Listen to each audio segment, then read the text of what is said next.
February 4th, 2025, Tuesday of the fourth week in Ordinary Time. A reading from the letter to the Hebrews. Brothers and sisters, since we are surrounded by so great a cloud of witnesses, let us rid ourselves of every burden and sin that clings to us, and persevere in running the race that lies before us, while keeping our eyes fixed on Jesus, the leader and perfecter of faith. For the sake of the joy that lay before him, Jesus endured the cross, despising its shame, and has taken his seat at the right of the throne of God. Consider how he endured such opposition from sinners, in order that you may not grow weary and lose heart. In your struggle against sin, you have not yet resisted to the point of shedding blood. The word of the Lord. Responsorial Psalm. The response is, "They will praise you, Lord, who long for you. I will fulfill my vows before those who fear him. The lowly shall eat their fill. They who seek the Lord shall praise him. May your hearts be ever merry. They will praise you, Lord, who long for you. All the ends of the earth shall remember and turn to the Lord. All the families of the nations shall bow down before him. To him alone shall bow down all who sleep in the earth. Before him shall bend all who go down into the dust. They will praise you, Lord, who long for you. And to him my soul shall live. My descendants shall serve him. Let the coming generation be told of the Lord, that they may proclaim to a people yet to be born the justice he has shown. They will praise you, Lord, who long for you."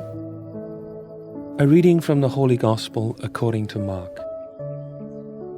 When Jesus had crossed again in the boat to the other side, a large crowd gathered around him, and he stayed close to the sea.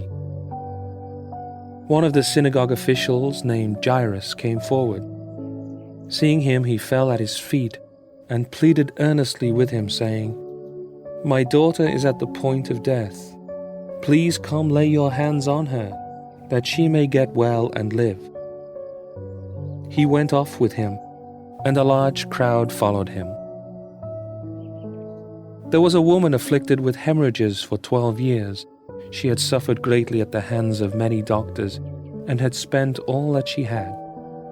Yet she was not helped, but only grew worse. She had heard about Jesus and came up behind him in the crowd and touched his cloak. She said, "If I but touch his clothes, I shall be cured." Immediately her flow of blood dried up. She felt in her body that she was healed of her affliction. Jesus, aware at once that power had gone out from him, turned around in the crowd and asked, "Who has touched my clothes?" But his disciples said to him, "You see how the crowd is pressing upon you, and yet you ask, 'Who touched me?'" And he looked around to see who had done it. And the woman, realizing what had happened to her, approached in fear and trembling. She fell down before Jesus and told him the whole truth. He said to her, "Daughter, your faith has saved you. Go in peace and be cured of your affliction." While he was still speaking, people from the synagogue official's house arrived and said, "Your daughter has died.